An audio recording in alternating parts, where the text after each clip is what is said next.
Hey everybody, and welcome back to Kerbal Space Program RP-0. We are joining the STS-5 mission in orbit. It has just completed its week-long stay. Let me just make sure. Yep, 3 Kerbals. Oh, yeah, blah, blah, blah. Orbit's completed. You may fire retros when ready. So I have a node set up. It's in about 9 minutes. We are going to be swinging across the North Pole and hopefully setting down somewhere here in North Africa. I don't think that there's enough time for us to hit this runway at Hamagir, but you know, if we get there, so be it. One thing I can promise you is it will be landing during the daytime. So if everything goes well, I imagine we'll set down somewhere in this area. Well, by the time we get there, it'll be this area, perhaps, but that is yet to be seen. So we're going to go ahead and warp a little bit closer to this node. It's only about 85 meters per second or so it shouldn't take us that long to make the burn. All right, we'll get about 2 minutes out and ullage our engine. There goes our AJ-10. And, oh buddy, yeah, that engine. The problem is the engine is offset because some of the fuel tanks, namely these two back here, sit lower on the waistline of the spacecraft, and as they get empty, it means our center of mass becomes offset from the engine. So one of those two problems is going to have to get solved. Otherwise, we'll always be kind of fighting with it, although just a little bit of pitch troubles aren't really the gravest concern when dealing with the space shuttle, in my opinion. There's so many other things that can go wrong, and so many other things that are, I guess, more worthy of my attention than just this one little small problem. Alright, and let's just go ahead and try to keep it on node there. Alright, we'll call it at 0.2 meters per second. Not a big deal. Let's just go double check the map.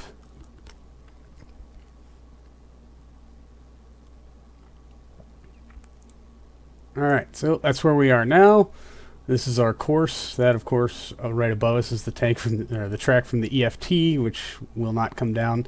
I'm hoping that we'll generate enough lift to push us out of the Mediterranean here and into North Africa, where hopefully we can avoid all of these mountainy, craggy-looking things and find a nice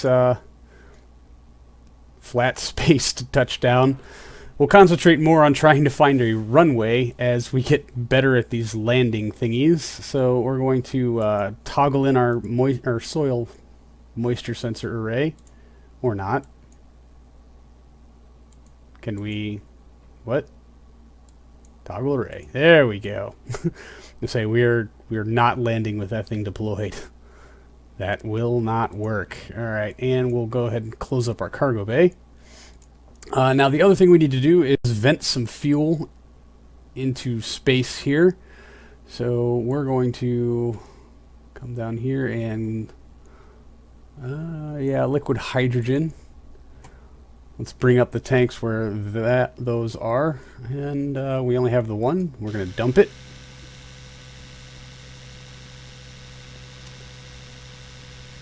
It's not a whole lot of weight, but it is behind our center of mass, or rather it's keeping our center of mass tipped more towards the back, which we do not want. Our first landing of this thing, we had no liquid hydrogen, no liquid oxygen on the spacecraft at all. And so I would really like to repeat kind of the successes of that as best I can. So I'll be using atmospheric autopilot the entire way down this time. Man, that takes a long time to vent. I guess that pump could be improved on, huh? Alright, well, coming up on the end of that here. I say that, no, not really. Alright, there we go. And liquid oxygen, we don't need any more of that. This should actually shift our center of mass a lot more than that liquid hydrogen did. Although I guess waiting for the camera to move. Since it's going so slowly, the camera movement might be a little imperceptible, although it does look like it is shifting back a little bit. There we go. Alright, and I do have some Aerozine and N2O in this forward tank. Right now that is ballast, but I do have a lot of it back here.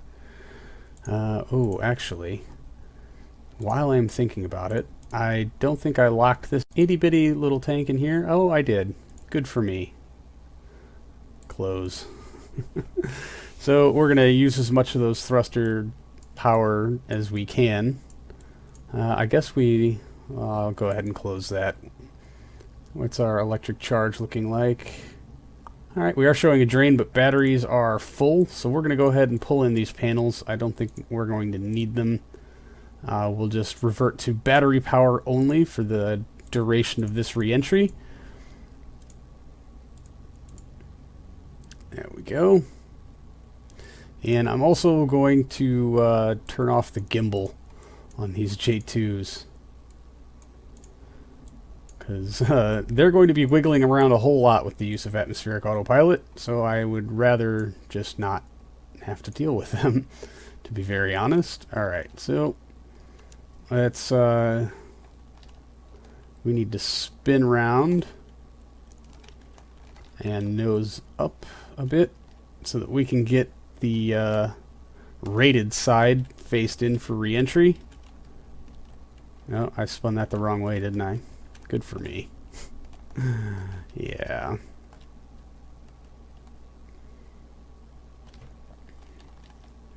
And so hopefully we'll burn off most of what's in these tanks through atmospheric correction and everything else.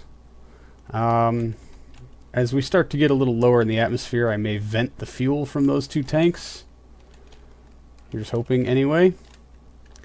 Alright, well, let me just one last double check here. I wonder at what point we'll start our reentry. Alright.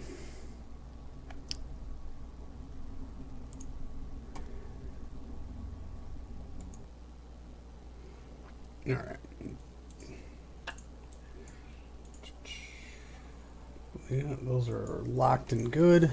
Alright, let's bring this nose down just a bit, because it's going to pitch up as we get closer in.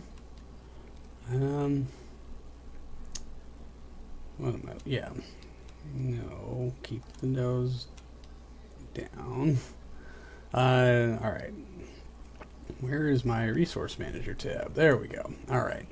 So this is supposed to be a real quick segment of me dumping and balancing the Aero and N2O. It turned into kind of a hassle. And then me setting up atmospheric autopilot to hopefully suit our needs a little better. Let's just give it a go, shall we?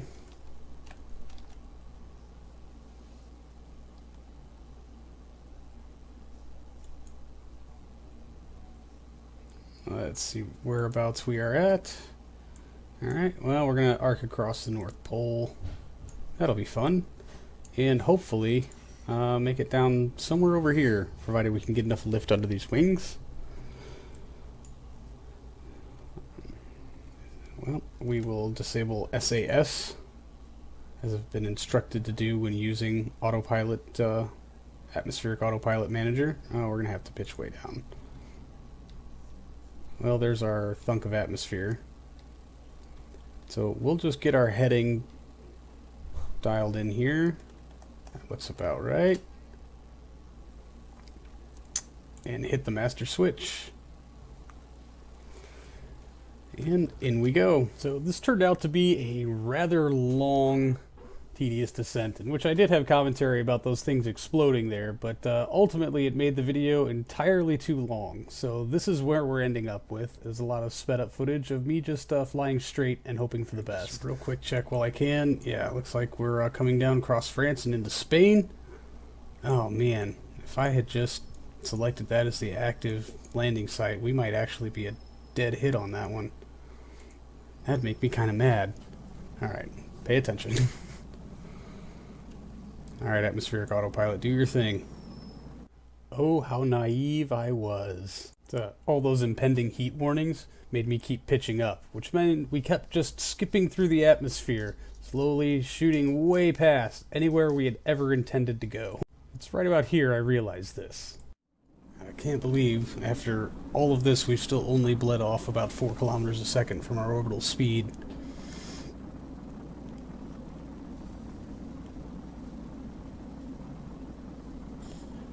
And trying to hit a runway with this is going to be really hard. How the hell do you NASA guys do that?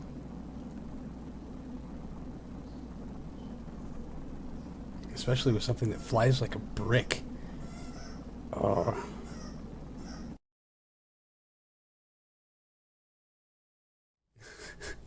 So what I thought was going to be a surefire landing in the deserts of North Africa is now a maybe splashdown, depending on how much of the speed and at what altitude we bleed it off. But shedding speed is just one thing this aircraft is not very good at. This is certainly very interesting. Alright, let's bring up our standard fly-by-wire. Got coordinated turn mode turned on, although I think we're still far too high and far too unstable at this altitude to affect a turn, so we're basically just forced to sit here and wait it out and weigh the options of possibly ditching into the ocean. Isn't that fun? It's certainly going to be fun.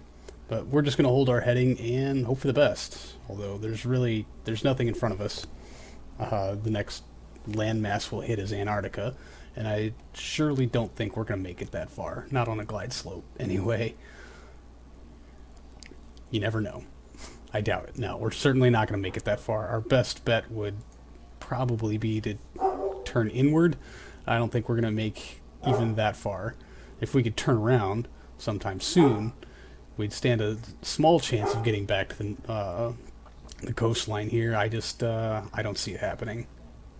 So our options seem to be ditching the ocean. And that sucks. That sucks a lot. But if we can maintain some of this altitude while we slow down, the problem is this aircraft doesn't really become super stable until we get a lot lower into the atmosphere.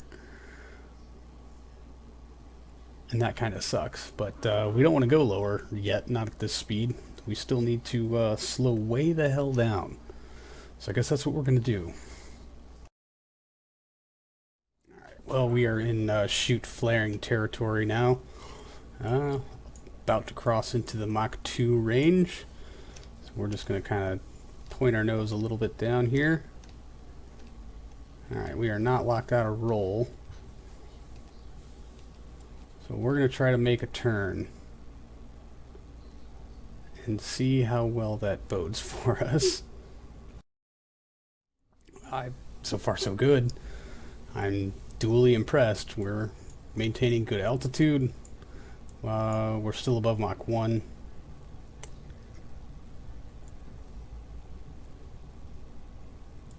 And we're not falling too fast either. We're going to try to get this up into a straight northerly heading. And then I'm thinking we're going to try to fire up this AJ-10 again.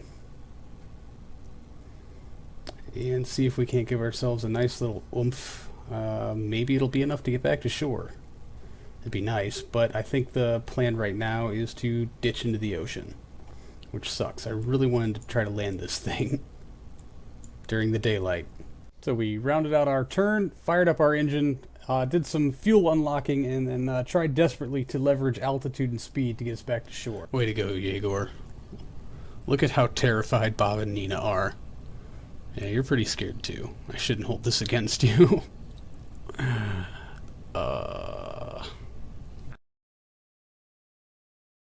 No, no, no, no.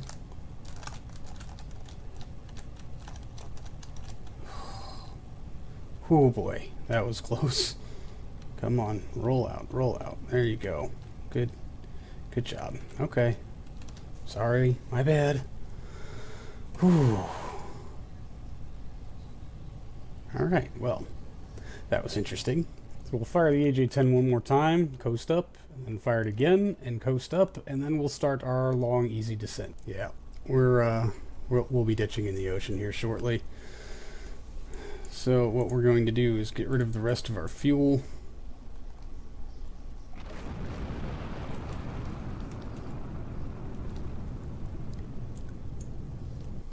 And there it is.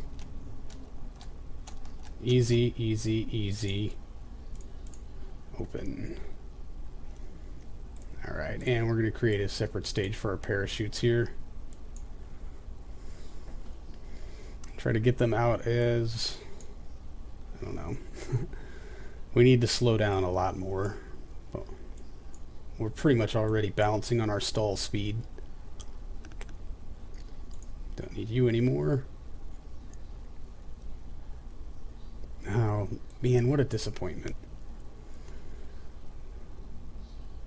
So, you know what we can do while we're here?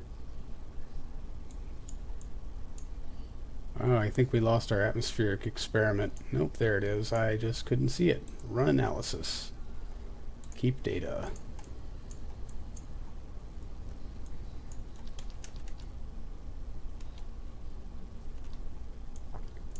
Alright, we're going to get some altitude, get these parachutes a little room to deploy.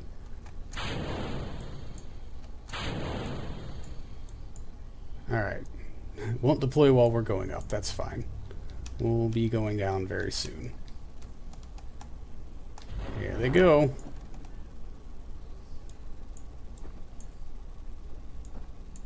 Oh, the other set. Oh no.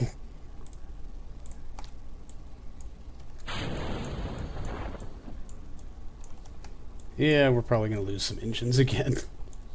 Great. Absolutely great. Yeah, 9.6. Maybe we won't. Please don't lose the engines. Yeah, we lost all the engines. Again.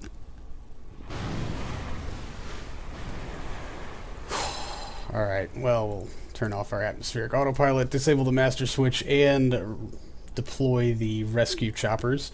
Everyone's alive, but Yegor, you might not be flying the shuttle again, because that was absolutely atrocious. I don't even know what to tell you. That was possibly the worst thing ever. But that's going to do it for this episode, everybody. Thank you so much for hanging out. I do appreciate it, and I'll see all of you in the next one. So until then, see you later.